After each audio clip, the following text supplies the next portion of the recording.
3, 2, 1, 0. All engine running. Liftoff. We have a liftoff. It's Monday. It's Monday. It really is. 7 o'clock. And that can mean only one thing.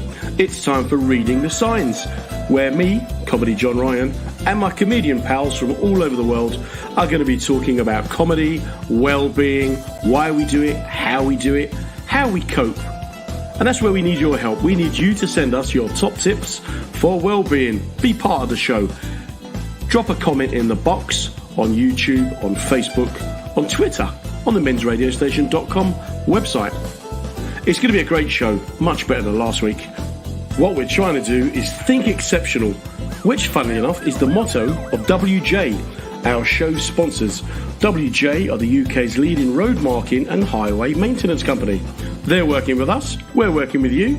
Let's get to it.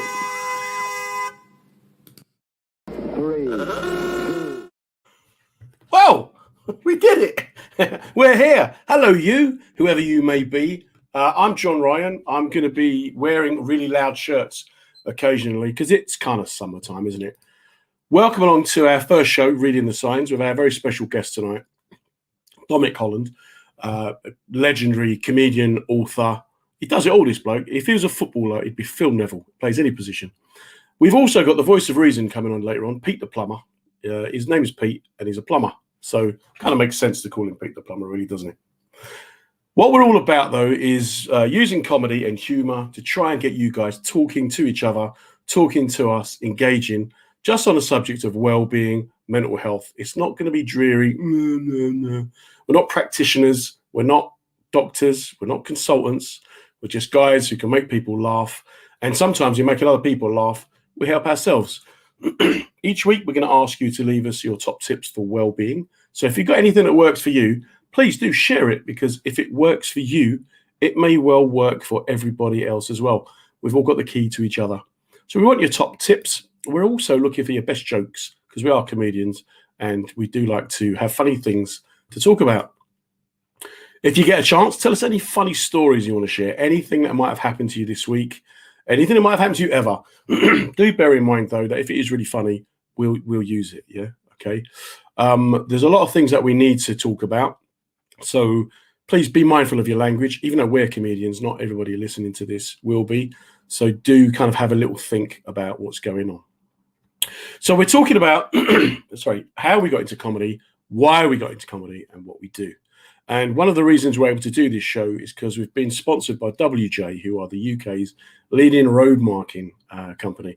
Now, I do mention them because they are guys who have really supported me a lot throughout my career.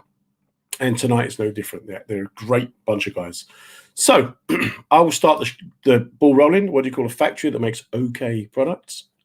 A satisfactory. Come on, it's not easy, this comedy line, you know. It's really not easy. At the end of the show, we're going to give some details of other places that you can go to for help if you do have any problems, if you are struggling. Just remember, you're not on your own, even like when you think that you are on your own. If you do get a chance, do put a comment in the box. Or like us on Facebook, YouTube, go onto Twitter. Tell the world how great we are, and we're trying to do something different. It's what the men's radio station is all about. It's what WJ are all about. It's what I'm all about. So do hit the likes, hit the follows, and if you are listening, please let us know that you're there, because we're really needy, us comedians, okay? Really needy. First person on it, Sharon Jacks. Thank you so much for taking the time to come along. And Russ, obviously, Russ is one of the kings of the men's radio station. Him and Phil Davey do a fantastic show most days around 12 o'clock. Do check out the website for other details, though. So what can I say about our first guest tonight? This man, Dom Holland. When I was a little boy in shorts, I used to watch him on the telly and think, one day I'll get to work with a bloke like that. He's got it all, this boy. He's funny, he's charming, he writes books. He looks like Ryan Giggs tonight, I'm not going to lie. I think I got the wrong guest on. Nowadays, more known for the fruit of his loins rather than the fruit of his lungs. But I'll let him tell you all about that. Sure. And a Reading the Signs, big welcome, please, to Mr. Dom Holland. John, very nice to be here, John. I'm delighted to join you. I'm fond of you. I think you're a lovely... You normally just do comparing with me, John. You normally bring me on stage. So when you ask do this, I was delighted. And I like the idea of the wellness thing. I like it. I think it's a good thing. Very empowering, young man. Very empowering. Thank you, sir. That's like a seal of royalty, that is. That's almost like Prince Charles himself Yeah. blessing me. Well, I mean it, John. You know, a lot of the times I'm working with people these days, and I'm really shocked that they've got gigs. And then I have someone like yourself who's got chops. You know, Got chops, mate. You've got Got chops. You can do it. You can work the room. You've got gear, and I appreciate that because you can set up a little platform for me. Because I'm a comedian who's not like a lot of the guys on the circuit. You know, I have to get them to listen to me and get them into my world, and I need a host who can do that. And you've always done that for me. I've never done a bad set with when you're hosting my gigs, so it's good. Good to hear, mate. And let's hope we can continue that going tonight. Yeah, definitely. Like most people, I'm fascinated what makes a comedian. What made you decide to start doing comedy in the first place? Well, I was thinking of this question, John. It's the only thing in my entire life that I've ever felt good at. Okay, I was okay at school. I was on the B team, football player, but I always knew I was funnier. I was always able to make people laugh. I always knew that it used to excite me. I could make my friends laugh, my parents' friends laugh, my teachers laugh, and it just didn't. It never really tallied in my head that it could be a career, because in my world there was famous comedians, Ronnie Barker, Jasper Carrot. It didn't occur to me that below that strata, that very highfalutin strata, were a whole range of guys making a living as stand-ups. And once I figured that out, I was probably post-university, that you didn't have to be a famous stand-up. You know, I thought, well, okay, I'm going to do what these guys are doing. I'm going to take my chances, try and become a famous stand-up. But in the meantime, if I don't make it, there's a career for me. And it felt natural for me to do it because, as I say, you know, people say in life, do what you're good at, do what you enjoy. And even though I don't always enjoy being a stand-up because it's quite stressful, I enjoy the fact that here I am 30 years since I started, and everything I've bought, the house I'm in now, all the holidays I've had have been for me making people laugh. So that's been a good career from my perspective, because it's what I felt I should be doing. Right? I wouldn't have been a good accountant. I couldn't have been a good lawyer. I wouldn't have been. You could pass for an accountant or a lawyer, mate. Really? Well, yeah, I might be able to. I might look the part, John, and I might speak well, but I'm not an academic man. I wasn't bright at school. I was average, just flat average, but I was funny and I can make people laugh. And I've you know, I said to you earlier, you got chops. I know I can do it as well. But see, because you're funny and you're charming and you look like an accountant, I think you'd be a really successful fraudster. One of them scam artists. If anyone out there can see Dominic's face, let us know any other jobs you think he could be capable of doing. For people at home listening, just imagine a curly-haired accountant stealing your granny's money. That's where we're at. If I was an accountant, John, I would be fired multiple times because I'd lose people's accounts, I'd lose spreadsheets. The numbers would never tally, nothing would balance. My balance sheets would be top-ended, mate, because you and I are different weights, all right? And that's how my balance sheets would be. They'd be very, very toppy and light on one side. So it wouldn't have worked. And comedy suits me, suits my personality. I like the idea of doing different things, stand up, writing novels, writing scripts. You know, it's pretty varied being a comic. And I don't really, I am a stand-up comedian. 90% of my income has been stand-up comedy, but I call myself a humorist. If you actually asked me to define my job, I would say a humorist because my novels are comic, you know? So what was your first gig? Where was that? What did you do? My first gig will have been my first, the Comedy Cafe in Rivington Street, probably 1992. Mickey Hutton was in the audience. Dave Johns was in the audience. I was doing 10 minutes. I was just a raft of guys going on and doing 10 minutes, trying to cut your teeth, not getting paid, but with a view to being the funniest of the night by the audience vote, with a view to getting booked to do 10 minutes for 20 quid the next week. And I tell you what, John, I'm a nervous guy anyway. You've seen me, you work with me. I had to get my head together before I go on stage. I must have walked 15 miles before that gig around the city of London, just running links, running lines. I went on stage, died on my ass. I don't think I got a single laugh. I just couldn't conceive of being on stage. I mean, even though I practiced, and I remember I was on stage doing my stuff, getting nothing.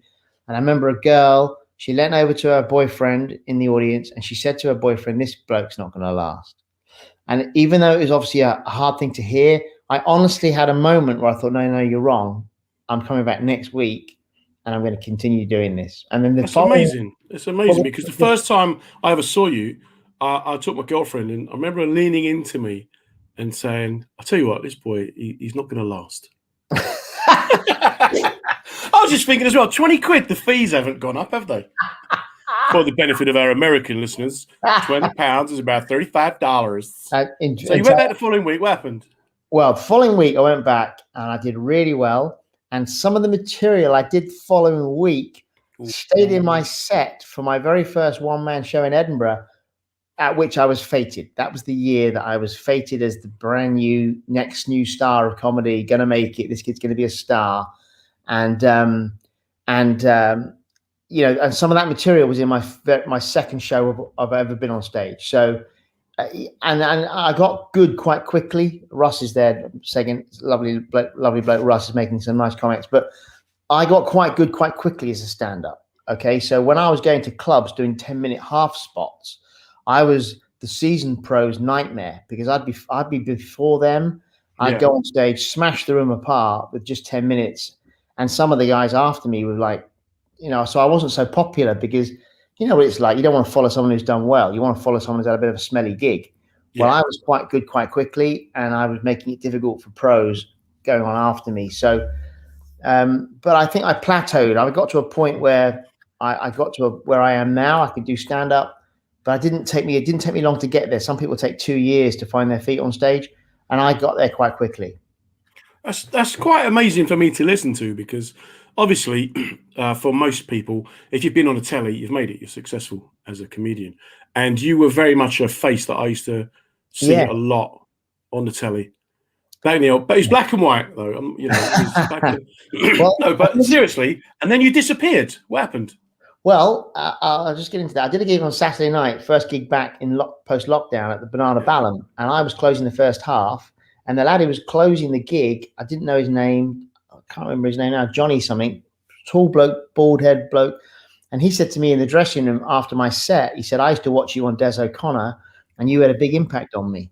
He said, and he told me the routine about the Irish cousins, and I was telling him about doing that on Des and Mel and Des O'Connor's show.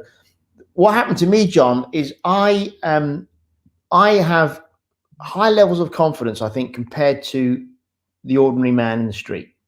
Okay, but for show business people, I don't think I stack up in terms of what the big guys have. Okay, because I was supposed to become a theatre stand-up.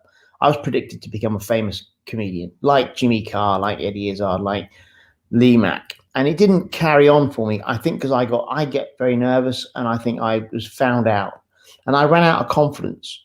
And I remember, in fact, it was doing the Banana Ballon at one night. I turned up. I was headlining. I was last on the bill at the Comedy Store. I was, I suppose, as famous as I ever was. And I sort of hit a wall of thinking, because people were coming to see my shows. So Dom Holland was on the bill. They were full that night because I was on the bill. And I couldn't cope with that pressure of, well, if they've seen me before, they want to hear different stuff.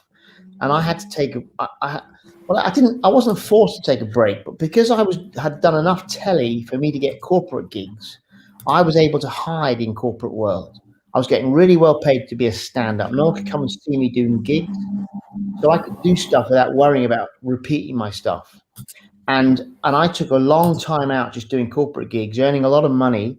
So my kids were young. I didn't have to work weekends. And so I suppose running away is a bit too dramatic, but I certainly got nervous and got scared and got freaked out by it. So what I'm most proud of, John, is that I got back to doing the Comedy Store, closing the Comedy Store again, going to Edinburgh, doing one-man shows again. But that hiatus was really my confidence. And I've never had the confidence, I think, that goes with my ability to be funny. So, you know, I think that anyone who's seen you would find it very surprising. Because you just exude class. You're like in football terms, you're like a Rolls Royce, mate. You're like a Cantona. So I've been Phil Neville. I've been Ryan. I've been Eric Cantona. Rolls Royce tonight. John, keep going. I do tend to use a lot of football analogies, which doesn't always go down well. Well, the thing is, when I'm on stage and I've got the room, then I can do the pausing and stuff.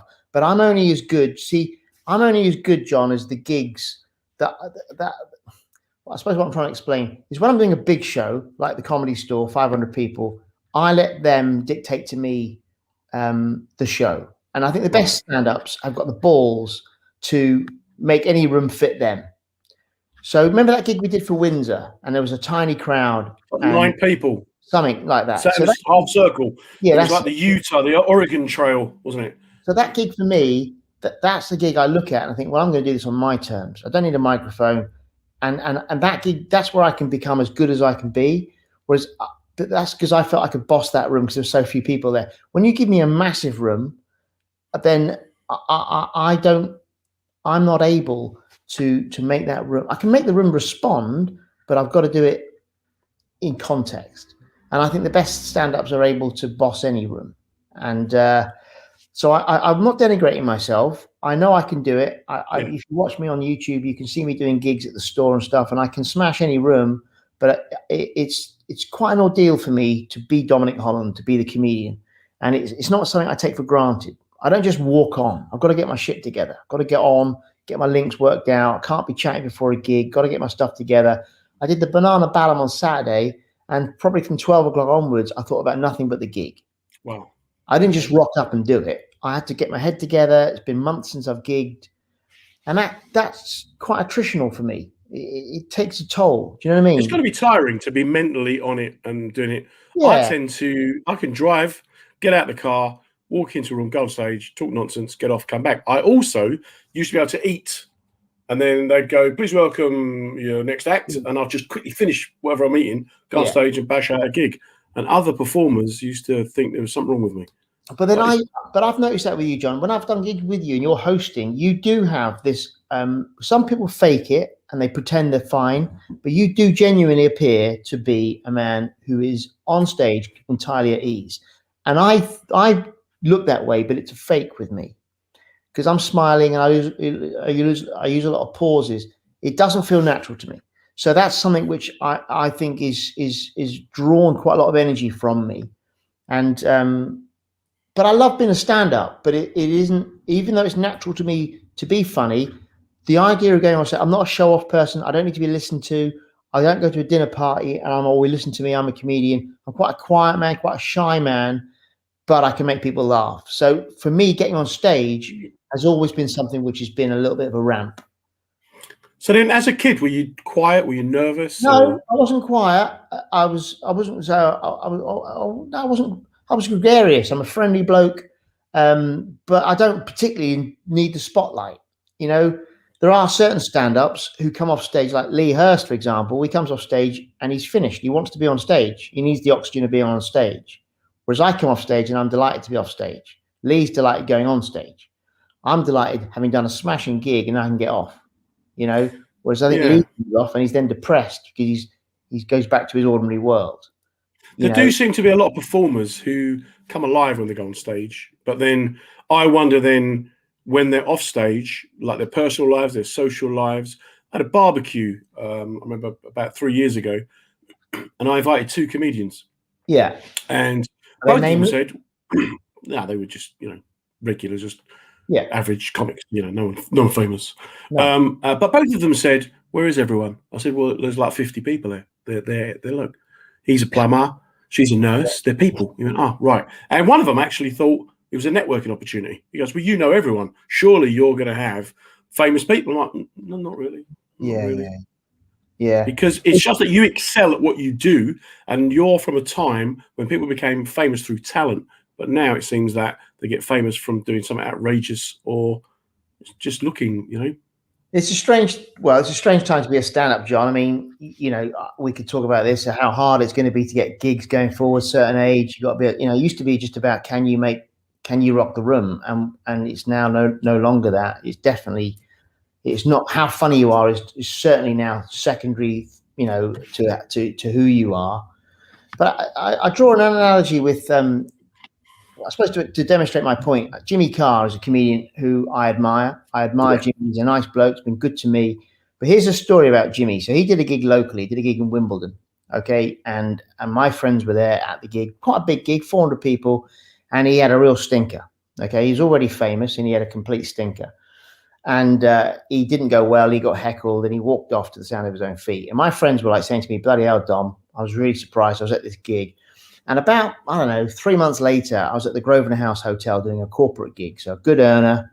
Yeah. And Jimmy happened to be there doing a gig in the other room. And I was chatting to him.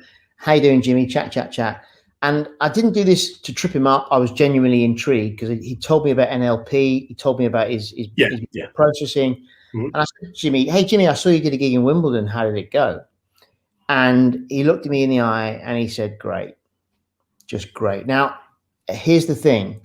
Jimmy wasn't cheating now, okay? Jimmy has this ability to back himself. And the reason why I know he backs himself is because about 6 months after that, his agent booked him into the Wimbledon Theatre, so a 1,200-seater, and he took the gig, sold it out. So what Jimmy is able to do is, even though he had that very smelly gig, he backs himself. And I think that's what show business particularly needs. It needs people who are sort of have no doubt in their ability. And I did a gig in Southend once back in the day, a long time ago. I wasn't feeling great. I did okay, but not great. Nowhere near as good as I can do. I saw online, maybe early doors of social media, that, you know, just someone saying he was a bit thin, not great. In my head, all of the people in Southend think Dominic Holland's a bit thin, so don't go back to Southend.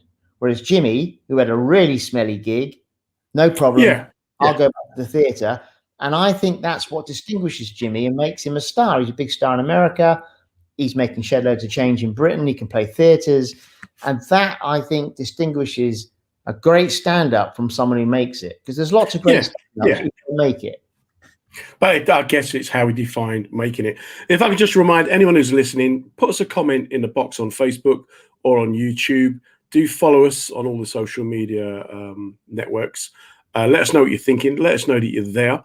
Any questions you got for Dom, please do feel free to ask him.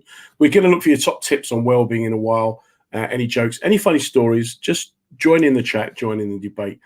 So, Dom, you've kind of alluded to the fact that you do kind of have little moments of angst and little kind of dips. Yeah. Do you think that comes with being creative? Possibly. I think they're quite normal, though, John. I think you know, mental health now, people always diagnose mental health, and I think they can misdiagnose it because I think being melancholic is just normal.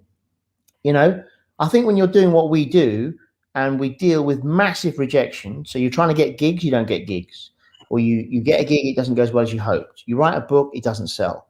You try and get on the Live at the Apollo, they say no. You know you can smash the gig, you know people are on Live at the Apollo aren't as good as you, so you're going to be rejected. So I think being despondent is normal, and people misinterpret despondency with being depressed or being I need medication, and I think that's very dangerous.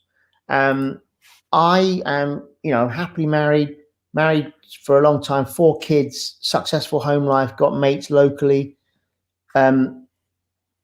So, you know, but I don't buy the idea that because you're a creative, you therefore must be a depressive.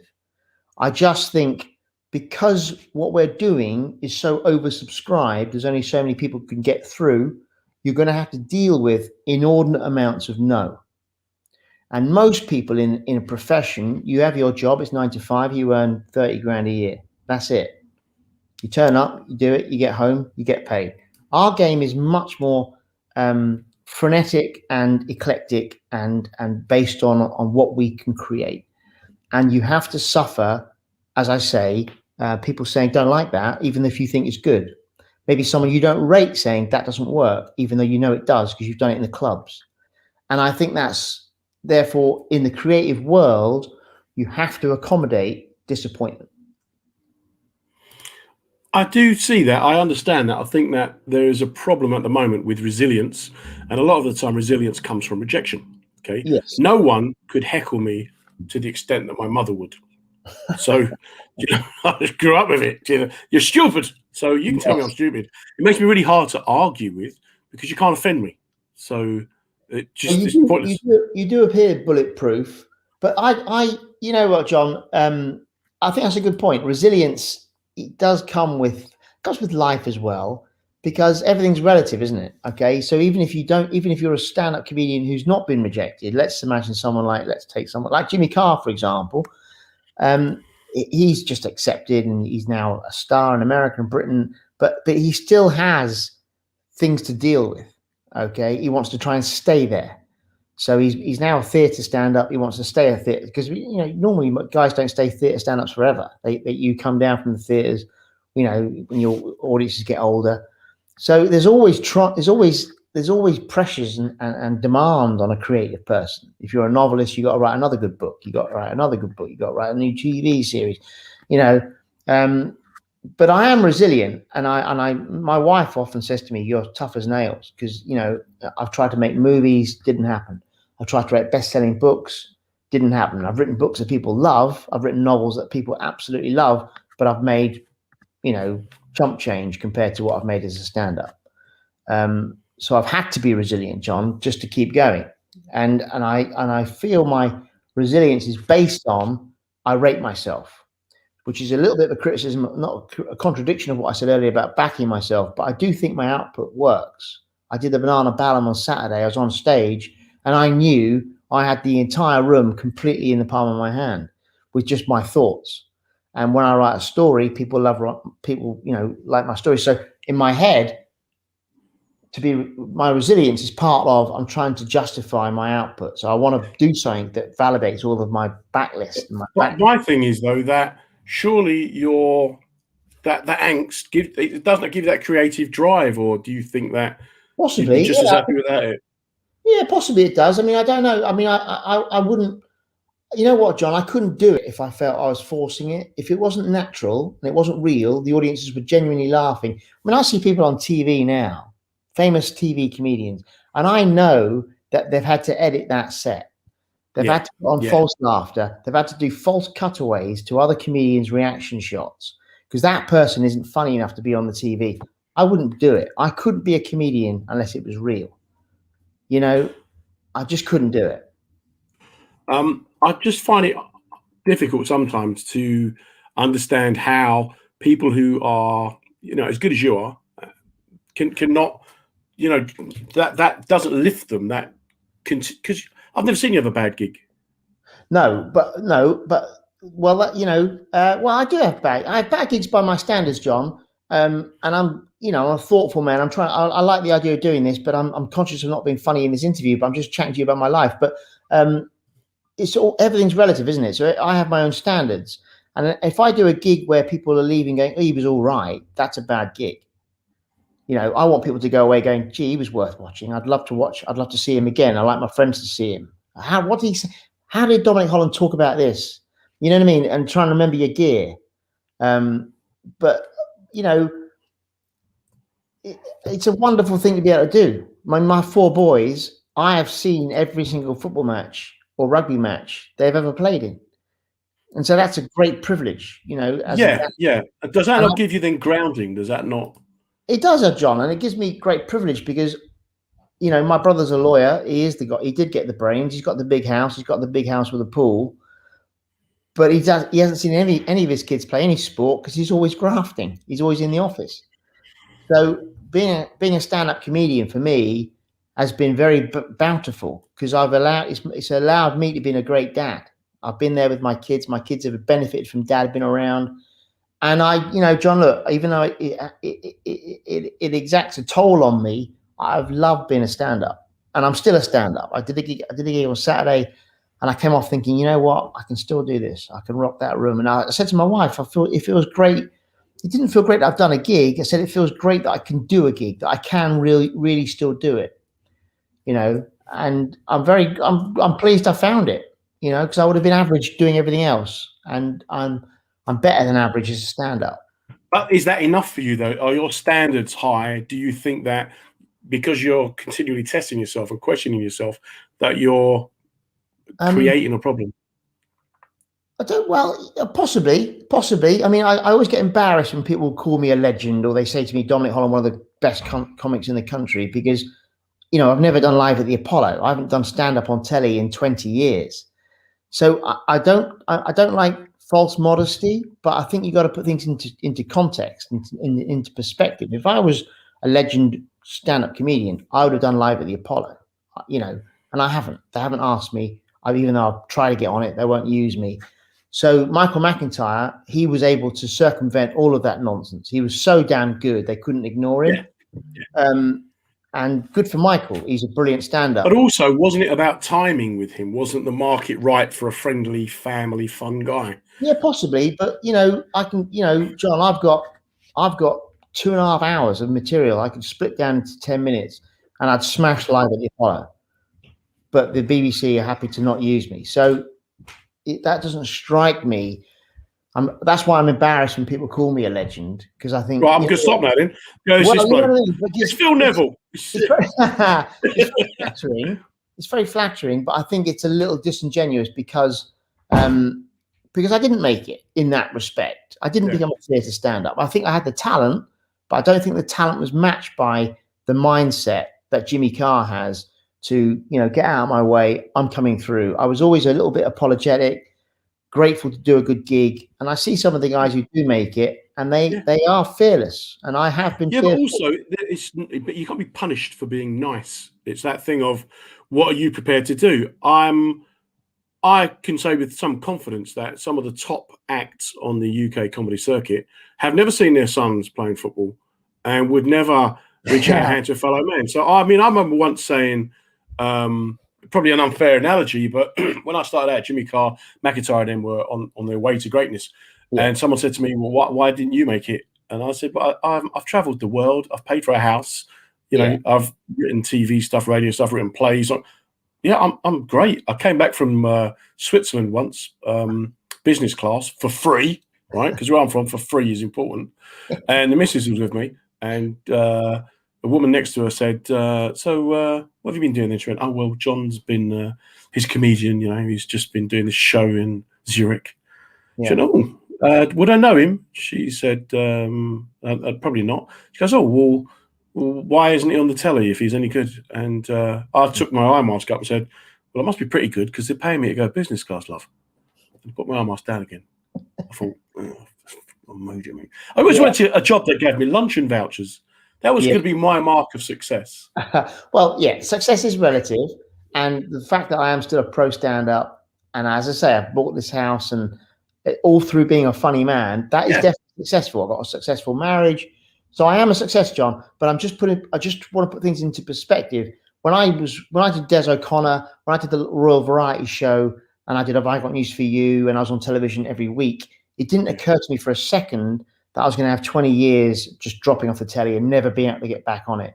And that has been tough, because I think I could still have a lot to offer. And the people at home watching telly in Cleethorpes or Anglesey or Cornwall, I don't think they give a stuff about who people are. I think they just care about, is this person going to make me laugh? And so I think there's much more. I think a lot of people, a lot of comics' careers have been thrown under the bus to make way for less good stand-ups, but who are the right people at the right time. And I think that makes no sense for comedy, because comedy should be about who's the funniest and who can make people laugh. Comics shouldn't be protected by edits. You should just be good enough to do the show. We're just going to have a quick mention of a few people who've taken time to comment.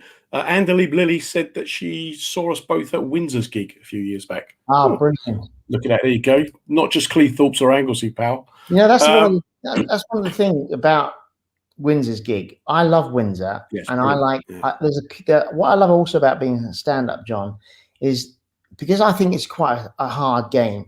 There's a great affection for people who've done it. Okay. Yeah. It's the club. It's an unofficial club. And I know that you've had some tough gigs. I've had tough gigs. You've been on a boat. You've been on a ship. You've been in a hotel. You've done a gig, and it's been a tough gig. And Russ Kane's done gigs, and I love the affection. So I mean, I've seen you half a dozen times in the last 5 years. Okay, 10 years. But there's an affection and there's an affinity. And I feel very privileged, like Windsor, for example. Windsor doesn't do many gigs anymore. Can I just point out, Windsor is a comic who also books gigs. He has his own. Windsor, what, the Queen? Is it the Queen's gig? But he's a super nice bloke. He's read all my books. He's very supportive of my stuff. He's one of my fans, and I'm just very affectionate about people who do stand-up comedy for a living. Nice to hear, mate. But look, I realise that we're going to lose you in a few minutes. Can you give us some top tips? What would you say would work in terms of resilience and well-being? If there's anything you've learned through your 70-year career of abject failure, God, me. When I was on Well- the telly every week for 10 years, buying his Well, massive mansion in Wimbledon. I'm a good person to give tips though, because I've had to deal with that, you know. And I tell you what it is, though, John, is keep things in perspective. Okay, I'm 54. Okay, my mate. Hang on, my wife's coming in. Can you go? Is it the Albert? No, the black horse. Okay. Don't send it to a different pub than That's you're the wrong going to. pub. I'm going for dinner. Okay, so here's the thing for me. Okay, I can lose sight of what I've done in my life. Okay, I have a very successful family. My son's Tom Holland, the actor, who's plays Spider-Man. Tom's had this extraordinary life. That I think is a factor of me being at home and me being a dad. Okay, my very good friend Gav, he got to 53 and didn't. That was him. Okay, the cancer overwhelmed him, and I use Gav quite a lot in my head because we all lose sight of how lucky we are. Yeah. And my rejections, you have to put them into context. Okay, so that gig didn't work. You didn't get on that TV show, but you're still a pro stand-up. And I think if you lose perspective, then you kind of lose traction, and you're going to go under. If you lose perspective, you lose traction. Yeah. And can I just at this stage bring in another guest, because we're going to have a little. This is the voice of reason. It's a man of the people. This is Pete the plumber. He's a plumber, right? And it's called Pete. So we call him Pete the plumber, right? Pete will tell you about traction and reality and that sort of stuff. So can I ask you, please, give a little welcome to Peter Murray. Let's have a little clap for Pete Murray. How are you, man with the greatest moustache you will ever see. Pete, have you been listening to Dom Holland? I have. It's not just about traction; it's about purchase as well, isn't it? Purchase. Look at that. That's plumber talk there, Dom. Pete, can you turn your volume up or move in a bit, mate? If you don't mind. How's that? You sound like you're giving a customer a quote that's really excessive, like us £900. I would agree with that. Is good, Pete. That's what you plumbing college day one. That's what you're taught. Pete, we're struggling to hear you, mate. I'm not going to lie. Dom, can you hear him all right? I can hear Pete. Yeah, I can hear Pete. Okay. Pete's got a good look for a comic, Pete. Nice to meet you. If plumbing is up on you, Pete. Okay. Put him on. Yeah, he's a proper plumber now, so he's going to make himself louder by putting headphones on. Do you know what he's doing? He's making work, isn't he? He's racking up the fee. That's what he's doing. Can you? Are you louder now that you've got headphones on, Pete? Yeah. Yeah, because it's got a microphone, man. Anyway, okay. It doesn't really complete the look, but I'll go with it. Hello, hi, Dom. Nice to meet you, Pete. Nice to meet you, Pete. Are you a working plumber or are you an ex-plumber, Pete? Am I a what plumber? A working plumber or an ex-plumber? No, working plumber. That's why I've been up to my elbows in it every day. Good lad. Well, very tangible. Look at Dom. That was such a regal thing to do. Well done, keeping the country. It's true. The water running. Where are we with that water, John? Where are we, mate? We're dirty to start with, aren't we? My mate Darren explained to me plumbing is just water Lego, isn't it? It's just Lego with water. So you can't play at plumbing. You can either do it or you can't. You can't muck about with your plumbing, mate. Word of wisdom for Dom, please, Pete, from the world of plumbing. In the winter, leave your loft hatch open a little bit. In the winter, leave your loft hatch open a little bit. See? No, okay, it's just crowded. I've got. It's registered. The Holland brain is whirring there, going, I've never done that. Well, if you've got tanks in the loft, it's a good idea to just leave the loft hatch open a little bit, and you get some warm air moving through there every now and again, and it stops everything freezing and pipes bursting and causing all sorts of horribleness. Yes, that is a lot. That is very horrible.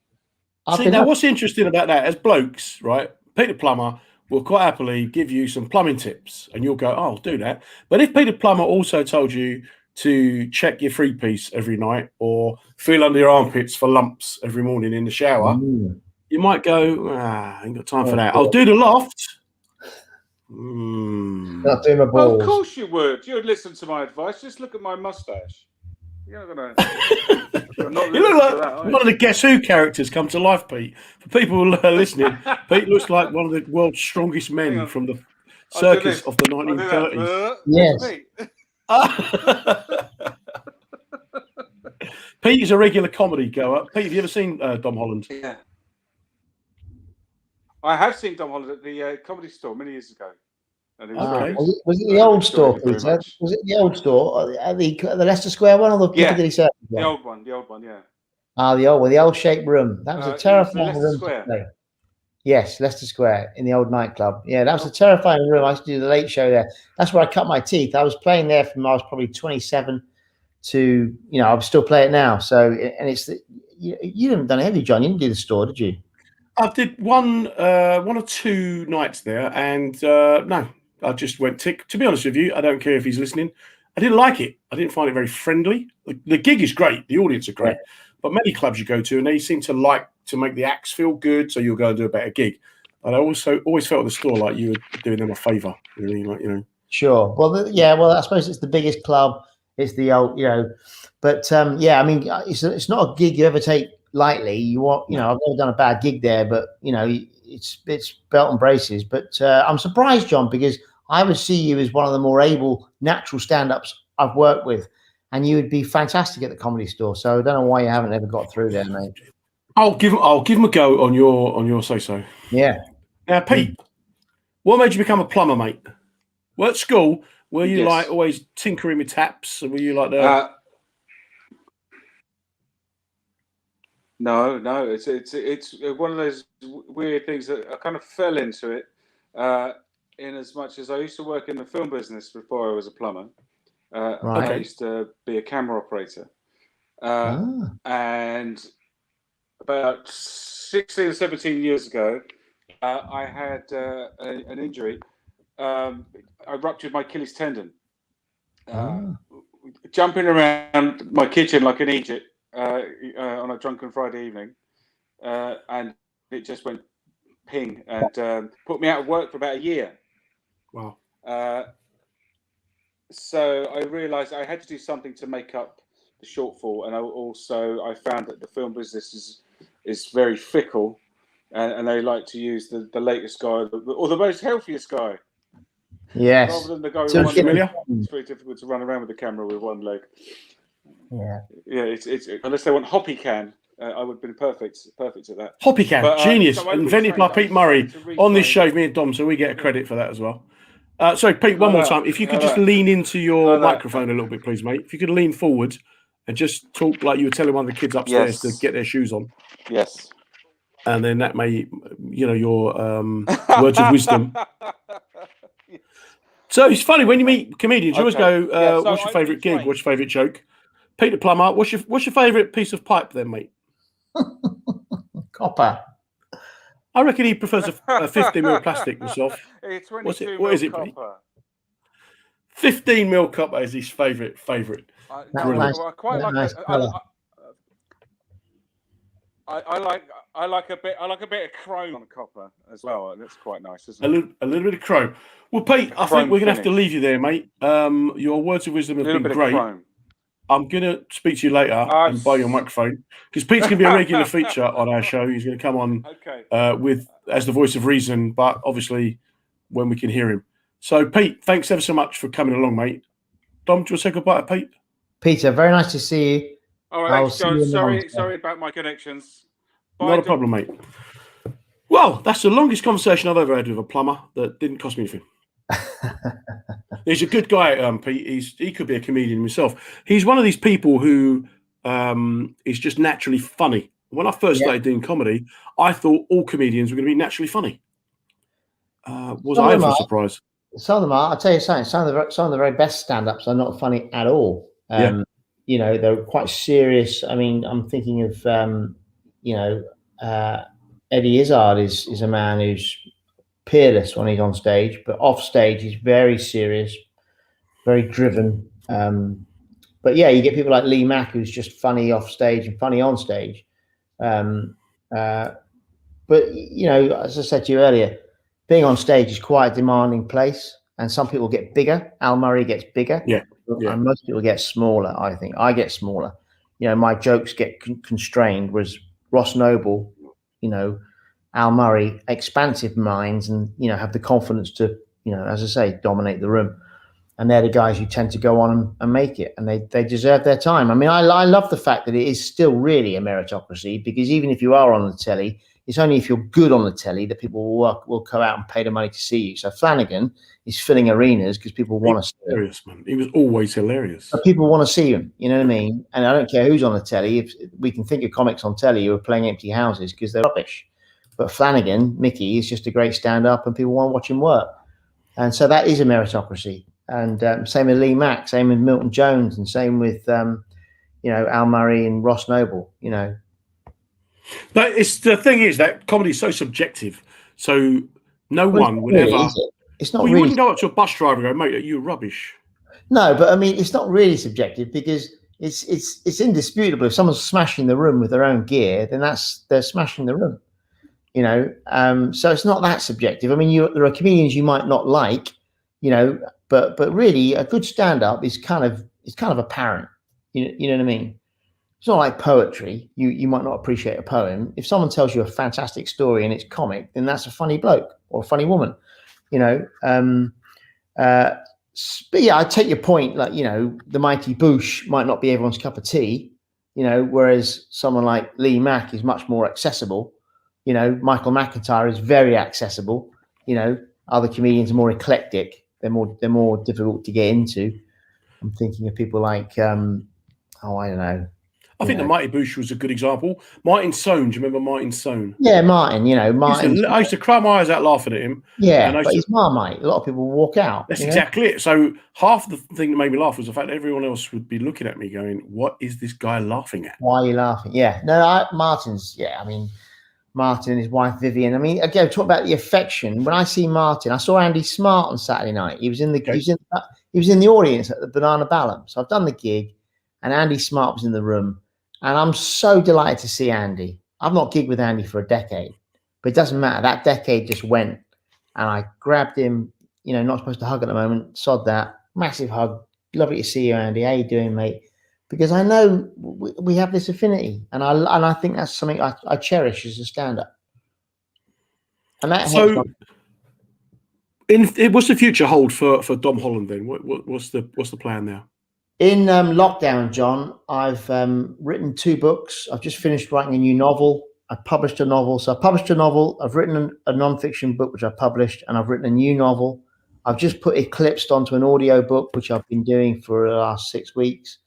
So a lot of output from me. I would love to get back to doing stand-up. I think my circuit days might be over because of the lack of gigs. So my hope is that I'm going to start doing gigs on my own. So I'm going to find little rooms where I can get 200 people in, and I can fill the room, and I can do an hour and a half. And I think that's what I'm going to do in the next 5-10 years. Well, let me know, mate. I'll come watch. Perfect, man. Yeah, because I've always enjoyed doing gigs with you, Johnny. So, and well done on your endeavours. I know you're into this wellness stuff, and I think that's a real good space to be in. No, I think that your missus is now waiting for you at a dinner table across the road. Yes, I need to shoot off, so I do need to go, Johnny. So, bless you. I will put up the details of your website, and mate, hopefully we'll speak soon. You're a good lad. I hope that's been good for you, John. I've done what I can. Great, mate. Thank you so much for your time. So that's Dominic Holland leaving the room. Take it easy. So, Dominic Holland, successful comedian, successful author, father of Spider-Man. We didn't really go into that. We can talk about that next time because I'm more interested in kind of him as well. What interests me is how comedians cope with their mental well-being. And it's all great saying, oh, this guy's funny, he must have so many friends, he's got so much going on for him. But what can very often happen is that they get forgotten. Where do comedians go when they retire? What do they do? Whatever happens to all of the ones that we used to laugh at who didn't make it onto the television? A couple of guys I'd like to mention. Good mate of mine who now works at an Apple store selling laptops and iPhones, and he still makes people laugh. So they've now seen that you don't just have to be funny on stage. You can take it off stage with you as well, working in other areas. There's a couple of other people who have gone on to become teachers, and they're, again, using their humor as a way to communicate. Humor is a very valid way to get your point across to people. what I want you to do before we go is to leave us some tips, some top tips for well-being in our comments box on Facebook and also on YouTube, and on the Men's Radio Station website you can comment, and on Twitter. The Men's Radio Station it's a great idea, and the Women's Radio Station. It's just about, we're trying to get discussion going around the subject of mental well-being and mental wellness. For a long time, people suffered in silence, and it doesn't have to be that way anymore, because although we're all on our own at the end of the day, we are all vastly connected to each other. What fascinates me, though, is how we all deal with things in different ways. So myself, for example, I've never experienced depression or anxiety yet, but I don't know what the future's got in store for me. And I think that what I want to know is that when and if I do experience problems, that there will be support out there for me, and that there will be people out there willing to help me. So what we're always going to look for are our top tips. I have had some text messages while I was talking to Dom. Quite rudely, I was reading them, but preparing a little list. Our top tips from this week will be the following. It's about being in the present. So I know it sounds naff, but enjoy what you've got. There's a lot to be said for that. It's about enjoying the moment. We've just been locked up for the last 18 months. Personally, I've quite enjoyed it, but then I'm lucky or fortunate to have a partner that I love to bits and who's highly entertaining. Sometimes it's helpful to reframe unhelpful thoughts, because we've all got that inner monologue, haven't we? We've all got that little voice in our head that will say, oh, you can't do that, or don't do that, or oh, you're not good enough. I ain't really got that one. I've got a voice in my head that will say, don't eat the cake. But then I've got another voice that's louder going, eat the cake. So what I'm saying is, don't always listen to the voices in your head. But it's easy for me to say that because these voices, they're just whizzing around. A good night's sleep is just, it goes without saying, most people nowadays are struggling to sleep all night. And unfortunately, I am not one of them. I just put my head down, go to sleep, wake up in the morning, and it's a new day. I have the magic pillow, but I don't know why it is that I am able to sleep. I only go to bed when I'm tired. My bedroom isn't got like a television on and then we switch it off and go to sleep. I try not to use social media late into the night. When we put a baby to bed, we don't give it coffee, let it watch a horror film, and then put it in a bright room and turn the lights off and go to sleep. We wind down. So there is an element of seeing sleep as an important part of the day.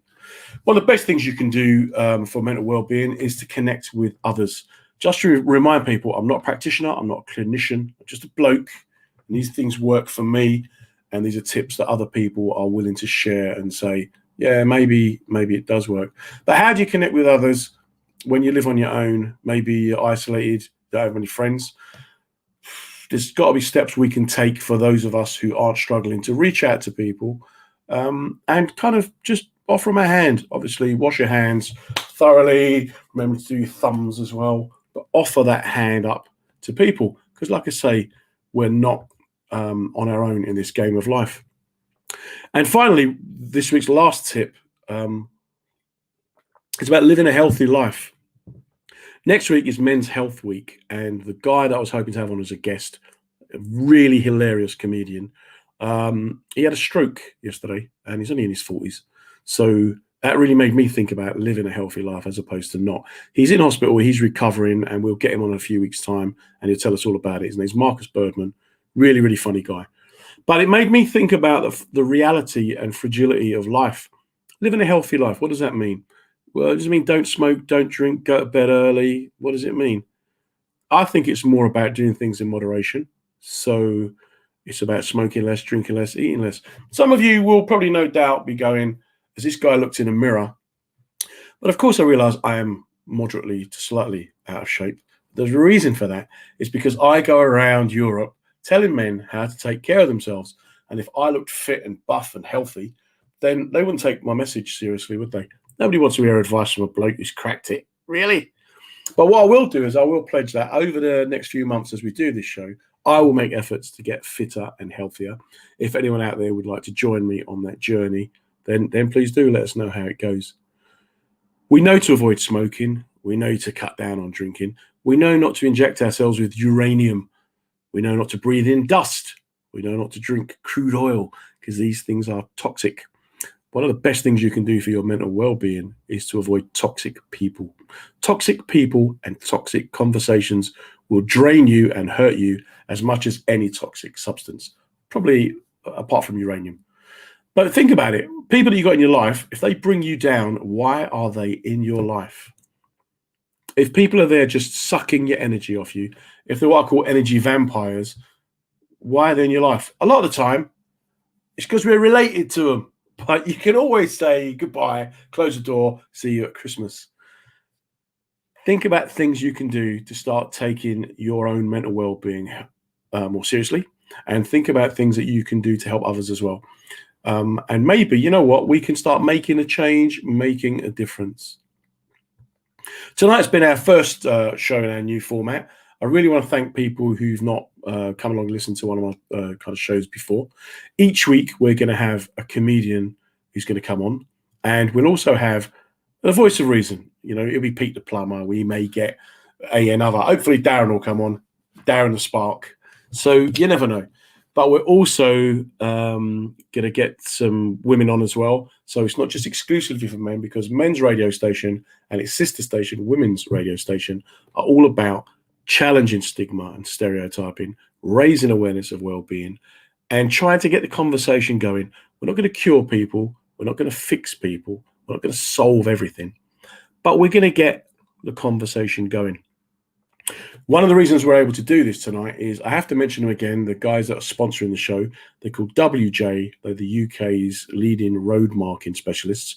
And they're just a bunch of guys who started off with a van and a couple of buckets of paint, and over the last 30 years have become a really massive company. And one of their priorities, as much as it is in fixing the roads, is make sure that their staff are well looked after. And they do that in a number of ways, one of which is helping to sponsor the show to show their commitment to mental well-being. But like any other employer, they're only going to be as good as their staff and only as healthy as their staff. So think about it. If you're working for someone, or if you have people working for you, what you can do to improve your workplace and your workspace. At the end of the day, you only get one life, right? I know it sounds really kind of corny, but you only get one life, and it's a lot more fun and enjoyable if you're healthy. And it's not just about being physically healthy, it's about being mentally healthy. Nothing wrong with putting yourself first. It doesn't make you selfish. There's nothing wrong with saying no. No is a very powerful word, and it wouldn't do us any harm sometimes to use that word more often. Just want to give a quick mention to some of the people who've commented tonight. Thank you, all of you. AES, been great having you here. Wayne White, Darren, Andy Lieb, Steve Troop, Steve McCann, Sean Durkin. I'm sorry if I've missed anyone out. Sharon Jacks, Russ, mate, look forward to your next show. Please do tune in to all the other men's radio station and women's radio station shows, because we're gonna challenge the whole area and mythology around mental well-being, and we're going to make it just an acceptable topic of conversation. Instead of going, how are you today? Go, how's your head? How you feeling? Please do subscribe to the YouTube channel, to the Facebook, to Twitter, mensradiostation.com. My own website is happytohealthyou.com. Do pop along, have a look at all the stuff that we do. And from myself and Men's Radio Station and WJ, thank you guys so much for coming along, and we will see you next week. Take care.